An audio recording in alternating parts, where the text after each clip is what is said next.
केंद्रीय गृह मंत्री ने कहा कि सहकारी क्षेत्र को देश के आर्थिक सशक्तिकरण में मदद देने के लिए नई सहकारी नीति बनाई जाएगी।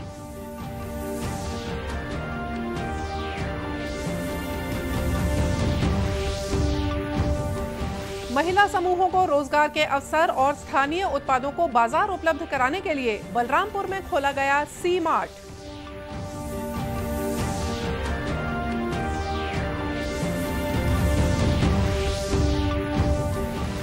भाजपा स्थापना दिवस के उपलक्ष्य में मनाए जा रहे सामाजिक न्याय पखवाड़े के तहत भिलाई में हुआ कार्यक्रम।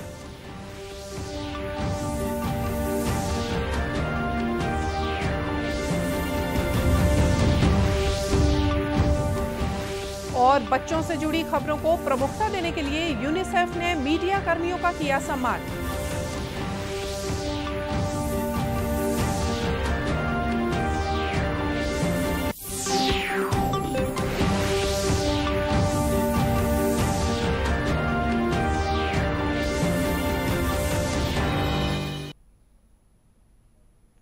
नमस्कार, आप देख रहे हैं दूरदर्शन समाचार। मैं हूं मोनिका शर्मा और आइए अब देखते हैं समाचार विस्तार से। केंद्रीय गृह और सहकारिता मंत्री अमित शाह ने देश में नई सहकारी नीति की आवश्यकता जताई है। उन्होंने कहा कि केंद्र अगले 8-9 महीनों में नई नीति तैयार करेगा, जिसमें प्राथमिक ऋण समिति से लेकर शीर्ष सहकारी परिसंघ तक के मुद्दों का समाधान किया जाएगा। नई दिल्ली में सहकारी नीति के बारे में राष्ट्रीय सम्मेलन को संबोधित करते हुए श्री शाह ने सहकारी क्षेत्र में पारदर्शिता की आवश्यकता पर बल दिया, ताकि इस क्षेत्र में छोटे किसानों का विश्वास बढ़ाया जा सके। उन्होंने इस क्षेत्र में व्यावसायिकता और आधुनिकीकरण की आवश्यकता पर बल दिया। उन्होंने कहा कि सहकारी क्षेत्र को देश के आर्थिक सशक्तिकरण में मदद करनी होगी। तो जो डेवलप राज्य है उसको सैचुरेशन की ओर ले जाना, जो डेवलपिंग राज्य है उसको डेवलप बनाना, और जो पिछड़े हुए राज्य है उसको सीधा डेवलप राज्य की कैटेगरी में ले जाने के लिए रणनीति बनाना।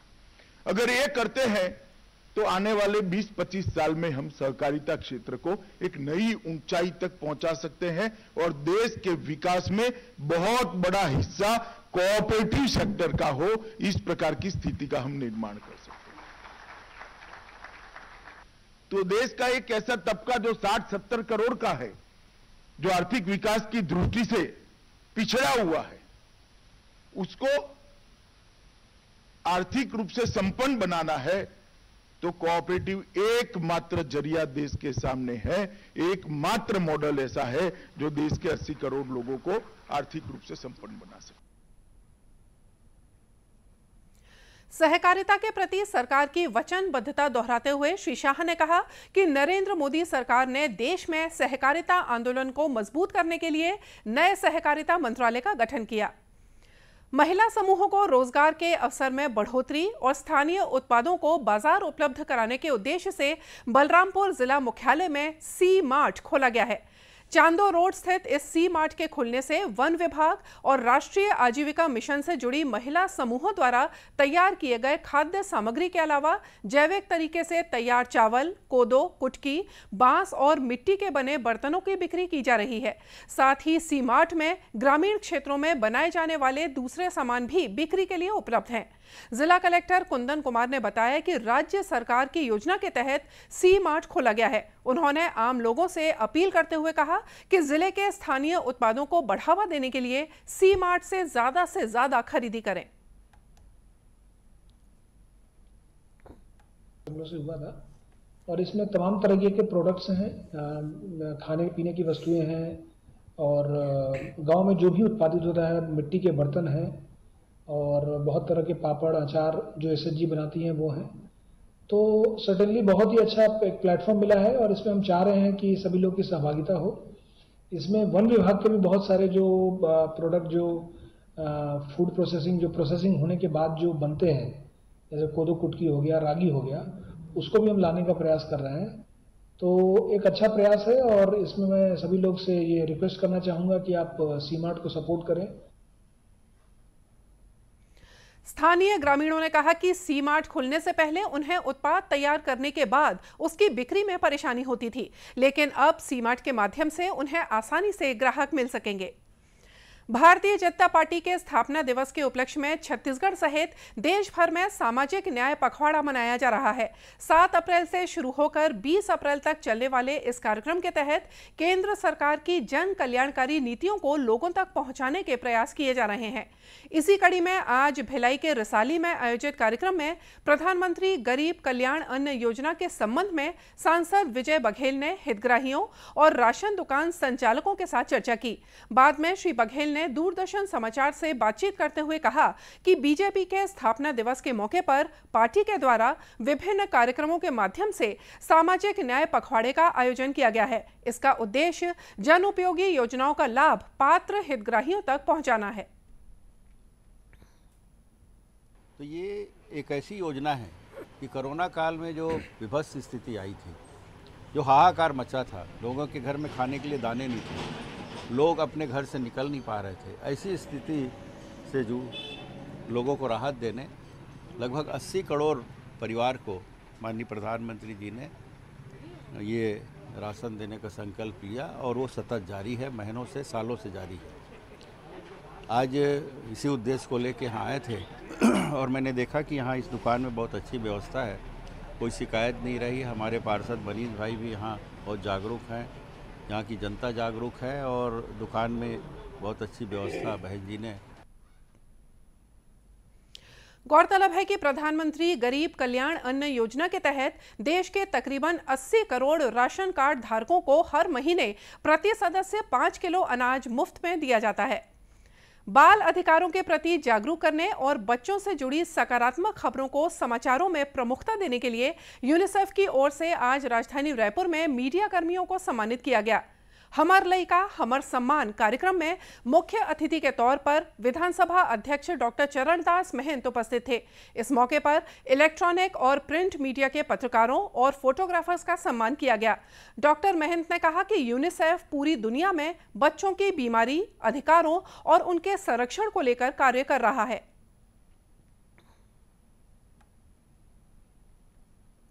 पूरी दुनिया में बच्चों के काम के लिए, बच्चों के कुपोषण दूर करने के लिए, बच्चों को उनको पूरा संरक्षण देने के लिए, उनके भूखमरी समाप्त करने के लिए, उनकी शिक्षा की बेहतर व्यवस्था के लिए, मातृत्व लोगों के आहार से लेके, पोषण आहार से लेके उनको पूरी तरह शिक्षित करने के लिए सभी दिशाओं में बहुत बेहतर ढंग से काम कर रही है। और उन्होंने आज यहाँ उन पत्रकार साथियों को, उन मीडिया के साथियों को पुरस्कृत किया है जिन्होंने इस क्षेत्र में काम करने में उनको मदद की है। मीडिया से चर्चा करते हुए यूनिसेफ के छत्तीसगढ़ प्रमुख जॉब जकारिया ने कहा कि मीडिया की सकारात्मक खबरों को समाज पर काफी गहरा असर पड़ता है। मीडिया कर्मियों के उल्लेखनीय योगदान को सम्मान देने के उद्देश्य से इस कार्यक्रम का आयोजन किया गया।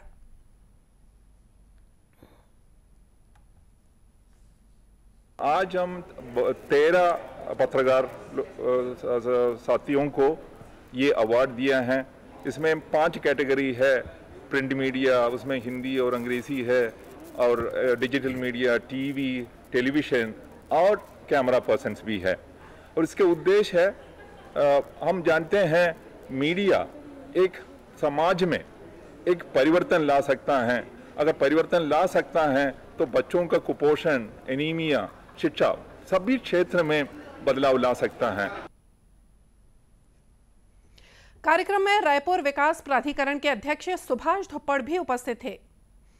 राष्ट्रव्यापी टीकाकरण अभियान के तहत देश में अब तक 186 करोड़ से ज्यादा कोविड रोधी टीके लगाए जा चुके हैं। केंद्रीय स्वास्थ्य मंत्रालय ने बताया कि कल 15 लाख से ज्यादा टीके लगाए गए। पिछले 24 घंटों के दौरान 1088 नए मामलों की पुष्टि हुई। वर्तमान में 10,870 रोगियों का इलाज चल रहा है। स्वस्थ होने की दर 98.76% है। कल 1000 से ज्यादा कोविड रोगी स्वस्थ हुए। पिछले 24 घंटों के दौरान 26 मरीजों की कोविड संक्रमण से हुए मृत्यु हुई है। इधर छत्तीसगढ़ में कोरोना पॉजिटिविटी दर 0.06% रह गई है। कल प्रदेश भर में हुए 5,266 नमूनों की जांच में 3 व्यक्ति कोरोना संक्रमित पाए गए। प्रदेश के 28 जिलों में से 25 जिलों में कल कोरोना संक्रमण का एक भी नया मरीज नहीं मिला। इस समय राज्य के 12 जिलों में कोरोना का कोई सक्रिय मरीज नहीं है। कल प्रदेश में कोरोना संक्रमण से किसी की मृत्यु भी नहीं हुई। दुग्ध सहकारी समितियों से जुड़े राज्य के पशुपालकों के हितों को ध्यान में रखते हुए प्रदेश में सभी विभाग, उपक्रम, निगम और मंडलों में आयोजित शासकीय आयोजनों में अब देवभोग ब्रांड के दूध और दूध से बने उत्पादों का उपयोग किया जाएगा। इस आशय के निर्देश कृषि उत्पादन आयुक्त की ओर से जारी किए गए हैं, जिसमें बताया गया है कि देवभोग ब्रांड के दुग्ध और दुग्ध उत्पादों का विक्रय विभिन्न दुग्ध संयंत्रों और शीत केंद्रों के माध्यम से राज्य भर में किया जा रहा है। ऐसे में इन केंद्रों से इन उत्पादों को निर्धारित दर पर सीधे क्रय खरीदी की जाए और इसके लिए अलग से निविदा बुलाए जाने की जरूरत नहीं है। इन उत्पादों की शासकीय खरीदी के लिए दुग्ध महासंघ को सीधे ऑर्डर किया जा सकता है। भारत रत्न बाबा साहेब डॉक्टर भीमराव अंबेडकर की 131वीं जयंती के अवसर पर कल राजधानी रायपुर सहित प्रदेश में जगह जगह विविध आयोजन होंगे। इसी कड़ी में आज भिलाई में रन ऑफ इक्वालिटी का आयोजन किया गया। बौद्ध समाज के युवा विंग द्वारा आयोजित इस दौड़ में प्रदेश भर के युवाओं ने बढ़ चढ़कर हिस्सा लिया। भिलाई के सेक्टर 6 स्थित बौद्ध विहार से प्रारंभ हुई इस दौड़ को दुर्ग के संभाग आयुक्त महादेव कावरे ने झंडी दिखाकर रवाना किया। 5 किलोमीटर की ये दौड़ शहर के विभिन्न मार्गों से होते हुए फिर से आयोजन स्थल पर आकर संपन्न हुई। दुर्ग के संभाग आयुक्त महादेव कावरे ने मीडिया से चर्चा में आयोजन की सराहना करते हुए कहा कि बाबा साहेब के एकता, भाईचारे और सद्भावना के संदेशों को इससे बढ़ावा मिलेगा। संदेश ये है कि एक तो हम लोग जो है बाबा साहब का जो नारा है, सभी लोग संगठित रहें, शिक्षित बने और संघर्ष करें, ये नारा है कि लोग संगठित रहें और सभी वर्ग के लोगों को इसमें जोड़ने का प्रयास किया गया। बहुत ही अच्छा काम है। वहीं दौड़ में शामिल होने वाले प्रतिभागियों ने कहा कि दौड़ के माध्यम से वे लोगों को समानता का संदेश देना चाहते हैं। पांडोर से यहाँ दौड़ने के लिए आया हूँ, यहाँ मैं फिट रहने के लिए आया हूँ। बाबा साहब अम्बेडकर जी कहते हैं कि वो ऊंच नीच को नहीं मानते, इस तरह मैं भी समानता के साथ यहाँ दौड़ने के लिए आया हूँ। मैं कंपटीशन के लिए नहीं आया हूँ, मैं यहाँ फिट रहने के लिए दौड़ने के लिए आया हूँ। दौड़ बाबा भीमराव अम्बेडकर के समिति के तहत है। हम बाबा के संदेश को हर जन जन तक पहुँचाना चाहते हैं या दौड़ के माध्यम से, और आपस में सद्भावना और भाईचारा बने रहे, पूरे भारत में अमन शांति बने रहे, यही हमारा मकसद है। समापन अवसर पर दौड़ के विजेता प्रतिभागियों को पुरस्कृत भी किया गया। इधर राजधानी रायपुर में भी बौद्ध समाज के युवाओं ने आज मोटरसाइकिल रैली निकाली। डीडी फ्री डिश की लगातार बढ़ रही लोकप्रियता पर देश के जाने माने लोगों ने खुशी जाहिर की है। एंटरटेन टीवी प्राइवेट लिमिटेड के निदेशक मनीष सिंघल ने डीडी न्यूज से डीडी फ्री डिश के संबंध में बातचीत की। उन्होंने कहा कि डीडी फ्री डिश की लोकप्रियता लगातार बढ़ रही है और दूरदर्शन की इस पहल से छोटे छोटे चैनल भी अब डीडी फ्री डिश पर दिखेंगे। Quality of content, good content available है डीडी फ्री डिश के ऊपर, और मुझे लगता है कि फ्री मार्केट ग्रो होगा।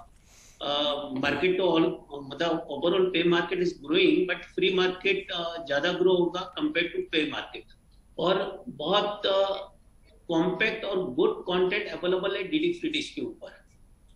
तो डेफिनेटली उसका फायदा तो मिल ही रहा है डीडी फ्री डिश को, और उसमें जो भी अवेलेबल ब्रॉडकास्टर्स हैं।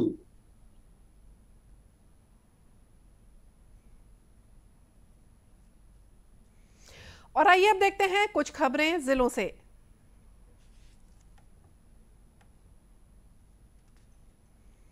सूरजपुर प्रवास के दौरान मुख्यमंत्री भूपेश बघेल से सर्व आदिवासी समाज के प्रतिनिधि मंडल ने सौजन्य मुलाकात की। प्रवास के दौरान मुख्यमंत्री कई अन्य कार्यक्रमों में भी शामिल हुए। इस मौके पर उन्होंने हाट बाजार क्लिनिक योजना के 18 वाहनों को हरी झंडी दिखाकर रवाना किया। इन वाहनों से जिले के दूरस्थ क्षेत्रों में चिकित्सा सुविधा मुहैया कराई जाएगी। इस अवसर पर मुख्यमंत्री के साथ नगरीय प्रशासन मंत्री डॉक्टर शिव कुमार डहरिया और स्कूल शिक्षा मंत्री डॉक्टर प्रेमसाय सिंह टेकाम सहित अन्य जनप्रतिनिधि उपस्थित थे।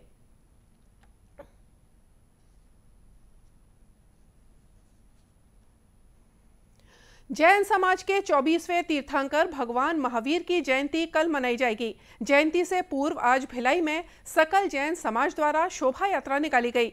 भिलाई के सेक्टर 6 स्थित जैन भवन से निकाली गई इस शोभा यात्रा में समाज की महिलाओं ने भी बढ़ चढ़कर हिस्सा लिया।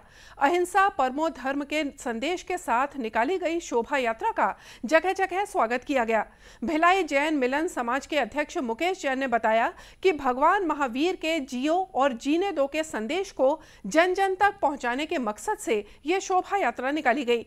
शहर भ्रमण के बाद इस शोभा यात्रा का समापन भिलाई के जैन भवन में हुआ।